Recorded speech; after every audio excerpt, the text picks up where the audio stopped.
మన డైరీ ఫామ్లో మనం ఈగల కోసం ఏ ప్రయత్నాలు చేస్తున్నామని ఈ వీడియోలో మీకు చెప్తాను. టోటల్గా ఎన్ని ప్రయత్నాలు చేస్తున్నాం అనేది. ఒకటేమో ఇది తెప్పించాను, ఆల్రెడీ చెప్పాను మీకు. మనం ఇది ఒకటి స్ప్రే చేస్తున్నాం.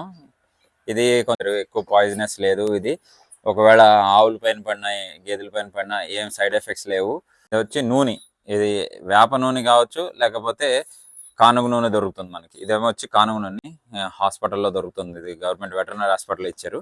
సో మనకి బయట కూడా అవైలబిలిటీ దొరుకుతుంది. కానుగ నూనె లేకపోతే వేప నూనె ఏదైనా పర్లేదు. రెండిట్లో కొంచెం ఆయిల్ పొట్ట దగ్గర, నడుం పైన, కింద పొదుగు కాడ, కాళ్ళ దగ్గర ఎక్కడైతే అప్లై చేస్తే ఒక 1 డే దానికి కుట్టకుండా ఉంటాయి. ఈగలు ఉంటాయి మన డైరీలో, షెడ్లో అంతా ఈగలు ఉంటాయి, కానీ వాటిని కుట్టడం తగ్గుతుంది అంతే.